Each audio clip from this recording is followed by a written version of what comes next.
What's up YouTube, Doe here from Zephyr, and today I'm going to be bringing you a profile update for Enneacraft. Now, I actually decided to take Enneacraft to the Peterborough Regional this weekend. Spoiler alert, it did not go very well. But what I wanted to do is bring you an update to kind of show you what's changed from the previous list to now, what I'd want to change going forward, now that I've had a chance to actually play it in a bigger competitive environment and kind of go from there. Massive shout out to Shane and Rob who helped me test the deck throughout the night. There was a couple of last minute changes, some that worked, some that didn't, and just kind of give you as much information as possible as in regards to this brand new archetype. I'm still waiting on my cool tunes and the heck hands to turn up. Once I get those, I'll run you through those builds as well to kind of go from there. So, move all that out of the way, please smash that like button, hit that notification bell, and subscribe. If you just want the list that I would play once I've made my changes, I did do that as a short over the weekend, so you can go and check that out as well. So it's just a 60-second breakdown, but I wanted to give you a longer video to give you in-depth explanations as to what I've changed if you are looking to go forward with it. So, starting off with all of your level 1s. So you kind of want to max out on all of them. The only one that I don't max out on is once I get to it, is the green one, the Yugioh. The reason I decided not to max out on the Yugioh is I felt that its flip effect was probably the least effective of it. Now, what you've got to remember about all of the Enneacrafts is that their flip effects are a chain late. So, what does that mean? Well, all of these have trigger effects that when your opponent does something, you can flip them face up and then you add an Enneacraft card from the deck to the hand. That's like your best search capabilities. So the Dictero is when your opponent activates a card or effect that adds a card to their hand from the deck, you get to flip this one face up, search out an Enneacraft. The Echo is when they activate a card effect that would special summon a card. Again, flip it face up, add a card. The Proto is when they activate a card or effect in the hand, flip it face up to then get a search. And then the Okanari is if they activate a card in the grave or banishment, flip it face up, add an Enneacraft. Now the flip effects are all different, some a bit better than the others. The flip effect of the Dictero is you randomly banish one monster from your opponent, one card from your opponent's hand face down. Face down or face up? One of them's face down, one of them's face up. Yeah, from your opponent's hand face up. Then you've got the Tremoria, so the Echo. This lets you negate an effect monster, but it's non-target, which is really nice. But again, remember it's a chain late. So if your opponent goes chain link 1 this, and you go chain link 2 this to flip, it's only going to be on resolution. So the only time it's any good, and even then, if your opponent, for example, activates a card effect I'm trying to think of the best example, but maybe they activate Snatchy, right? And Snatchy is going to bring a card back. You don't really want to negate what it summons back, or if they were to go into a Snatchy and you went to go flip this, and then as the chain resolves, they summon into a Snatchy. As these are all mandatory, this would always be chain link 1. So you'd go chain link 1 Echo to negate an effect monster, and then they would go, okay, cool, chain link 2 Snatchy. The benefit of that one is you would negate what Snatchy then brings out, which is kind of cool. So it's always a little bit awkward. So it's always remember that it's one chain late. The Proto is non-target destroy a monster your opponent controls, and the Enneacraft is you shuffle up to 3 cards from your opponent's graveyard or banishment back into the deck. But again, in the example of something like this, is when they activate a card effect in the graveyard or banishment, so if you take Malice, for example, or if you take Murakumo, for example, those cards would already summon back, they would already do what they need to do, and then your Enneacraft would just go, okay, cool, non-target shuffle 3 back, and if they have anything that can bring those cards back or anything else like that, they're of course going to chain them to then get them back into the field. So, or back into rotation. Ultimately, I didn't think they were that, this was probably the least effective one, but in an environment where the graveyard is absolutely rampant, that's probably something where you would consider playing this more. But the idea is you want to be using them as your scale cards, because in the scales you pay 900 life points, reveal 3 Enneacrafts from the deck, and your opponent randomly picks one for you to add to the hand. Sometimes it's great because obviously you'd go first one into the second one into the field spell, or reverse, so you can recycle them, and then you'd get into the next 2 and do the exact same thing. So, works out nicely. The biggest downside is it doesn't respect Drow Knockbird. I do play some cards to respect Drow Knockbird, mainly in the side deck. There is a card that I wanted to change from the main deck, and the more and more I tested it, the more and more I was like, you know what, I'd actually probably rather go for that card, and I'll explain that when I get to my normal summoned monster of choice in this deck. So these are your consistency cards, these are your searchers. Moving on to the boss monsters of the deck. Now, I'm only playing 2 Mar. I would 100% be playing 3. I just only own 2. The best thing and the worst thing about this card is that this is if your opponent activates any card effect on the field during your turn only, you flip it face up. In doing so, you negate that card effect. Its flip effect, you change all monsters your opponent controls to face down defense position, and they can't change their battle position, so they're completely locked. It's great against decks that don't tribute and don't use them as fusion material, otherwise they don't really care. The biggest downside is it's only during your turn. So this is one of the cards that you need to combo off with the reverse, so that during your opponent's turn you can banish the reverse to flip this face up to get its flip effect, as you're not going to be able to manually flip it up whenever your opponent activates a card or effect. So that's the biggest downside. I then changed my stance on the Pixia. So the Pixia is the target protection one. So if your opponent targets a card you control with card effect, you flip this face up and negate the target. And then after it's flipped face up, while it's in the monster zone, your opponent cannot target any card effects in the field or grave. So that includes their own, which is actually quite important when they're trying to use like Arfulion to recycle from the graveyard. The issue is, again, it's a chain late. So they would have to go Arfulion first, target one of your monsters, and you'd go, cool, flip the Pixia. The Pixia would then like negate, do what it needs to do. But then ultimately, after that fact, they've already targeted the Feymena or whatever they have in the graveyard and bring them back.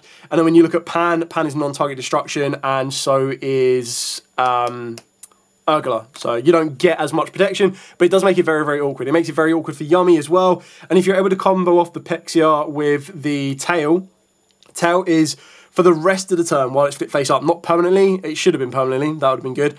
But for the rest of the turn after it's flipped face up, your cards, your Enneacraft monsters and your spells and traps, specifically your Enneacraft, so all of your monsters and then your Enneacraft spells you control cannot be destroyed by card effect. So it means your scales will be protected.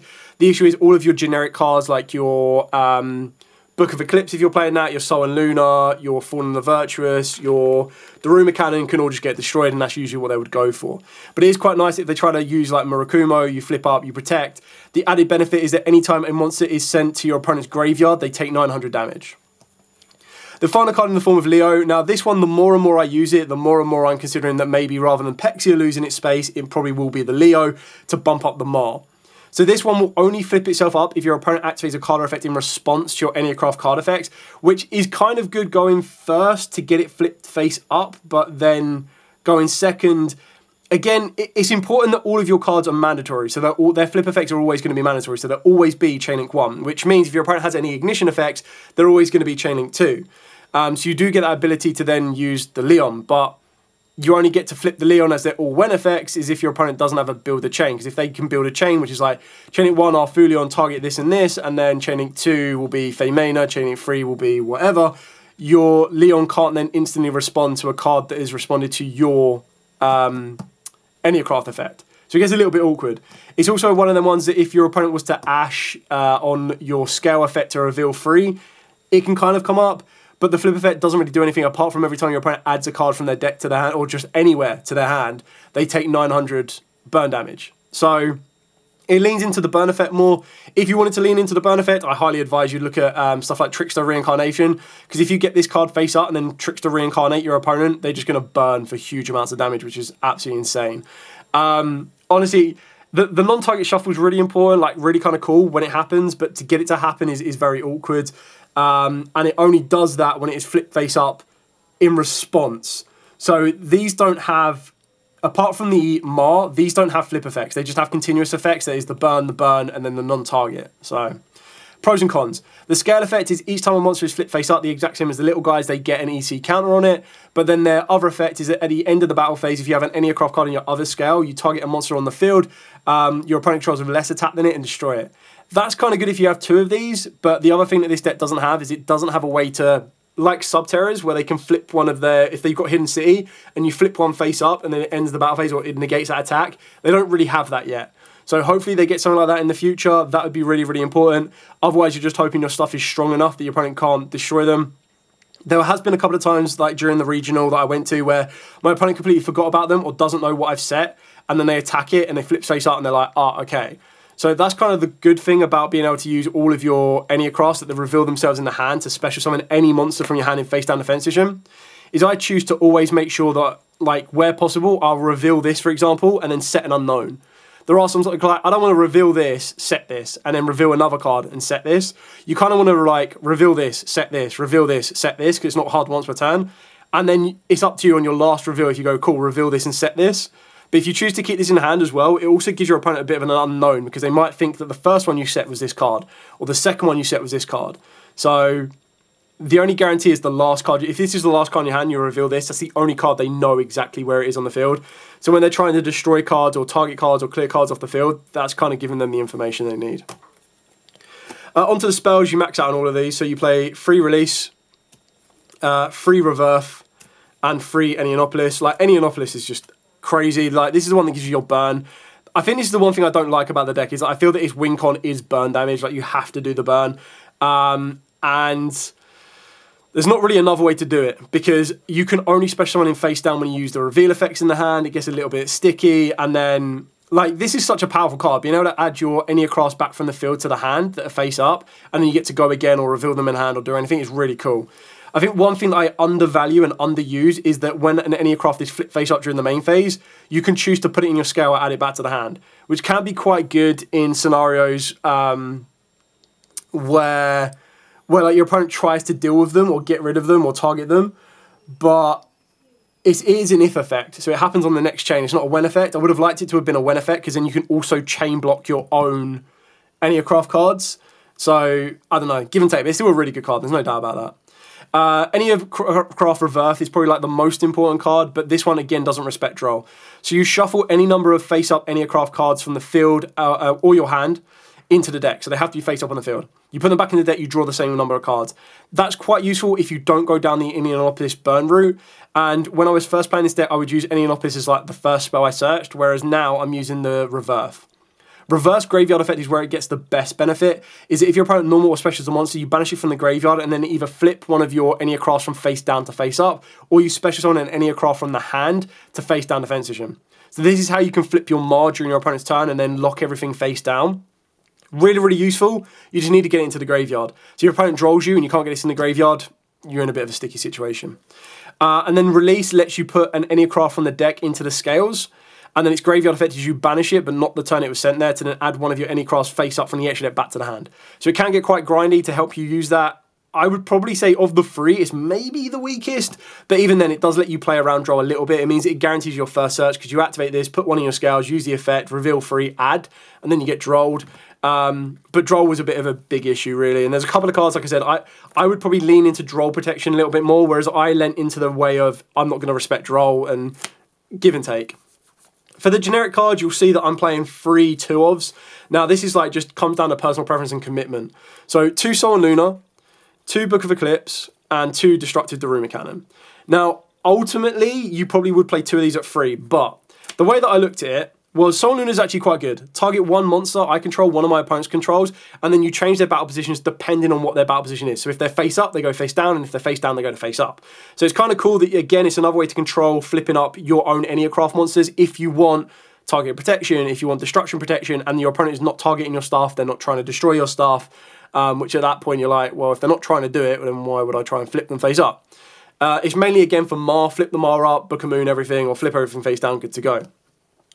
Now, the Eclipse is the questionable one. Now, the reason I say Eclipse is the questionable one is for the pure fact that you'd never clear your opponent's field off. So the issue with Eclipse is that you put all of your opponent's cards face down, they're probably all going to flip face back up, unless you play something like Sol and Luna and flip it before they get the draw.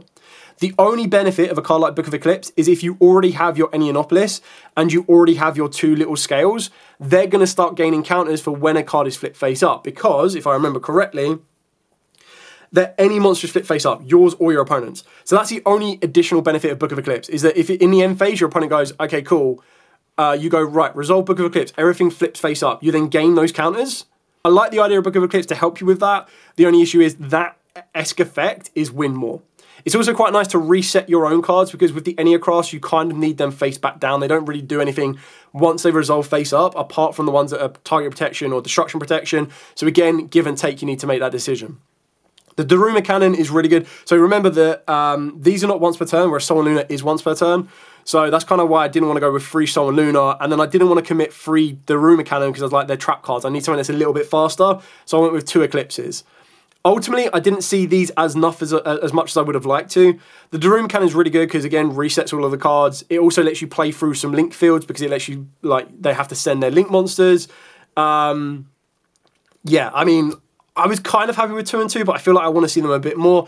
There are two. The reason I'm playing 2 and 2 is there's 4 cards here that I really wanted to put in because I wanted to get more value out of my extra deck, and that's kind of where it comes down to preference, is like how much value you want to get from your extra deck. What I mean by that is I was playing the 1 Ecclesia, 2 Fallen of the Virtuous, and the 1 Punishment. Now, Fallen of the Virtuous is actually quite good. I quite like this. The whole idea, though, is that you would activate the first Fallen of the Virtuous as my previous profile. You would send Albion would then get you the second Fallen of the Virtuous. For the second Fallen of the Virtuous, you'd send Titaniclad. Titaniclad would then special summon out the Ecclesia during your opponent's turn, or Ecclesia becomes a normal summon that you can use because you don't use your normal summon that much. That would then let you get to Punishment, and then Punishment gets me more value from my extra deck as well because I can start sending other cards that could help me disrupt my opponent. In their places, this was a 42 card deck. You could cut 2 out and then you go, cool, Daruma Cannon, Book of Eclipse. Or you could cut 2 out and you go for 2 Perulia, or you cut 2 out and go 2 Extravs. I just wanted to get the value out of the back of the extra deck because yes, of course, you could play your extra deck with cards you would actually summon. But the way that the deck wants to run is you always want to try and reveal cards. You could put your scale cards, search cards out, but then once you've got those monsters in the hand, they're not really doing a lot for you unless you're putting them in the scales and then being more defensive, or you're just trying to flip your cards face up to then build up the counters and then make some rank 9s or rank 1 plays if you wanted to. The final 6 cards I was playing was 3 Mulchumi Full Loss. I just felt like if I let my opponent run rampant without having a Full Loss activation or something that would deter them making their strongest field possible, I would be at a detriment. Ultimately, it didn't come up as much. There was a couple of times where I dropped Full on my opponent and either I get hand ripped because they went Duradol and then Droll. I was like, if you got the combo, you got the combo. And then against Yummy, they put on like a less effective field. So it kind of did what I wanted to do, but I didn't really get as much advantage from it. So ultimately, again, this can become your flex spot of cutting 2 out if you want to keep everything else, adapt it like that. Now, the normal summon of the deck of choice. So this is a shout out to Shane. I was umming and ahhing between this and one other card. So the normal summon of choice is Zaborg the Mega Monarch. Now, the reason that you play this card is because you tribute off one of your big ships being a light monster, which then means you can tribute off your own Zaborg or destroy your own Zaborg. Then you get to look at your opponent's extra deck and you take away 8 cards from it. You send 8 cards from your extra deck as well, and all of those 8 cards will net you some form of advantage, whether it be disruptive or whether it be advantageous by drawing cards, putting cards face down, getting you access to the Fallen and the Virtuous. So it got the best result from the extra deck. However, the other card I would want to play in this position was Kokimiru Guardian. Now, the reason I'd want to play Kokimiru Guardian is I'd go draw phase, standby phase, main phase, normal summon, go down Kokimiru Guardian. And straight away, my opponent goes, well, that's Droll out of the way. That's protection from Droll. It's protection from Ash. It's protection from Perulia if they've held it back. So I felt that Guardian would have put in a bit more work. And going second, the benefit of Guardian is, again, I would go normal summon Guardian. It checked one of their interactions on the field. So if I go normal summon Guardian and then I go, cool, reveal any Enneacraft to put a Mar down, it then means that if they interact with me there, I can protect the Mar summon, and then they don't know I'm putting Mar down. So once I put the Mar down, if they want to activate a card effect on the field, flip the Mar, negate, book everything. So pros and cons. Also, the other downside of Zaborg in comparison to the Guardian is the Guardian, you just go, cool, normal summon, I don't need to tribute anything off. Whereas Zaborg actually burns your own resource because you have to tribute off 2 of your monsters, one of them being the big guys, goes to the extra deck, one of them being the little guy, goes to the extra deck. Then you get your Zaborg down and get rid of it.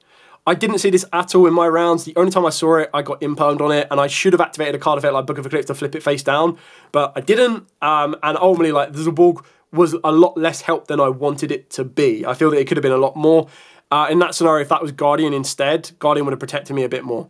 The biggest downside of the Guardian is it self-destructs during the end phase of your turn. So the other flip side of that is you could use Sales Ban, but then I feel like Sales Ban is probably just as effective going first and second, to be honest, because Sales Ban, you go, cool, Sales Ban, cool, whatever they have on the field. It really comes up to you. You've got flexibility on the normal summon. Like I said, I wanted to get more value out of my extra deck. So I wanted to make sure that I could use Punishment, I could use Fallen and the Virtuous, and I wanted to use Zaborg the Mega Monarch. Whereas your extra deck can just be anything. It could be like Extrav targets, you name it, like you don't really mind. So that's it for the entire main deck. Moving on to the extra decks, you can kind of see the targets that I was working with. So for the targets themselves, let's start off with the fusions. So pretty standard on this one. For the fusions you want to be sending, you've got Elder Entity, Ents, because this is a go second card, destroy any card on the field, or target any card and destroy it on the field. I played 2 over 3 because I was playing some other options that gave me a bit more flexibility. So if I was going to be sending 8, it would be 1, 2, 3 Garura for a draw. We would go 4 for Albion to set me the Fallen and the Virtuous. So that gives me a bit of advantage from the later stage. If I'm going second, it would be the Agitator. Actually, I should probably split these. So let's go, if I'm going second, and then like either or basically. And if I'm going second, you'd go Agitator. I would then also send Ferrijit for either or. So you draw one, put one back. So you're trying to balance what you're getting out. And then going second, I've got Mouser. So like if I don't want to destroy my opponent's card, but I want to flip it face down, I've got Mouser. If I don't want to destroy it, but I want to put it into the spell and trap zone, I was like, I'll go with Packbit, because probably that's a little bit better than Malong, but Malong could still be quite useful for you. And then the other ones, if you're going first, you would send 2 Astero, and you'd send 1 Paleozoic. Now, the reason you send the Astero is that ultimately during your opponent's turn, you just go, cool, draw out Meteor, and like completely nuke the entire field. The other benefit of that one is because all of your cards are face down, well, your monsters are going to be face down, you can use the Paleozoic, that if a set card or cards you control would be destroyed by any card effect, you banish it from the graveyard instead. So it basically means that your Meteor will become a one-sided nuke. The biggest downside of this was I never got to resolve Zaborg, so I never resolved Meteor. Like, I didn't resolve pretty much anything in this extra deck. The final cards that I would send is I would send the Grand Grignard, the Dust Dragon. I would send Titaniclad, the Ash Dragon. So this was just another way to get access to Ecclesia. And the only reason I put Ecclesia and Punishment in is, again, I wanted to get value from the extra deck. Otherwise, you just have another monster here you send with Fallen and the Virtuous, which is absolutely fine. And then the final card was like a spicy choice or tech option. To summon off the back of the Grand Grignard, I went with Proskinian. You could very easily use Lulu Walif, which is quite nice because anytime a card leaves the extra deck, you gain 500 attack point. All your monsters gain 500 attack point permanently, and then you would negate a card on the field. Whereas I quite like the idea of going Proskinian, because not only will my opponent go, what the hell does that card do? But it also gave me that ability to either banish lights, fusions, synchros, XEs, or links from the graveyard, or it allowed me to summon them to my field. So it kind of gave me another option. Again, never used it, never resolved it, didn't go anywhere. So I can't even really provide anything more to this. I feel that if I wanted to get more value out of this extra deck, though, maybe I would take out the Zaborg. Maybe I'll just focus on punishments. The issue with punishment, if you send Grand Grignard, you're not going anywhere. And it's a little bit slow to send the Astero. So like Zaborg is the best thing for this type of extra deck. Ultimately, I think I'd probably go back to like an Extrav or just an extra deck that I don't really mind. Maybe cards I might summon, like S-Please, Typhoons, and everything else, but I wasn't focusing on summoning from my extra deck. Moving on to the side deck. So for the side deck, we've got 3 Nibiru, the Primal Being. The benefit of something like this is that all of your cards mainly will be face down. So you can Nibiru, you will not lose any of your cards. So if they get to a position where you know they can play through a Nibiru, you can still Nibiru them, you lose none of your face down monsters, they lose all of their monsters, and then they continue to play, and that's when you can start flipping up your Enneacrafts. Draw a Lockbird, pretty standard staple. I was like, if you're not maining it, I was maining it yesterday, and I decided to side it today so that I could play more stuff like Fallen and Virtuous, Book of Eclipses. A lot of people were maining this card. It does put in a lot of work against most decks. So, and then the next cards, I play 9 cards that can technically deal with Dracatel, but it can also deal with like a lot of other cards, a lot of other decks as well. So 3 Retaliancy directly for Dracatel. I was like, it's the highest represented deck in most places. I highly expect to face it. Didn't face any. I think round 1 was was just pure yummy, and that was against one of our local friends, Terry, ironically. Round 2 was against Fiendsmith, Live Twin. They just went off, and I was like, you know what, I'll scoop game 1 so you don't know what I'm playing. Going to game 2, went into a massive grind, and I just couldn't get the game off. And then round 3 was against Crystron Cranine. They scooped game 1. Like, they built their entire field. I was very resilient and got to pick through it. They didn't read that Mar was not once per turn to flip up, so I just flipped it, booked everything, reset it, flipped it again when they reacted. And then they scooped it, went to game 2. And then in game 3, I got really greedy with D-Fissure. I had D-Fissure and then 2 of my monsters and then a Zaborg. And I should have just stayed on the D-Fissure, but they went Perulia, and I should have just stuck there and left it. But I didn't. I was like, you know what, I'm just going to Zaborg and banish half your extra deck. And then they went Impel on the Zaborg, which they might have drawn off the Perulia. So, you know. 3 Gravekeeper's Inscription. This was just a little bit more balanced. So you could hit Dracatel, you could probably hit Memento in certain scenarios. You can make it awkward for Yummy a little bit. You can make it awkward for Mitsu sometimes as well. It was just kind of one of them choices that I went with. The card that Shane is considering main decking, which I can't really argue against, is 3 Dimension Fissure.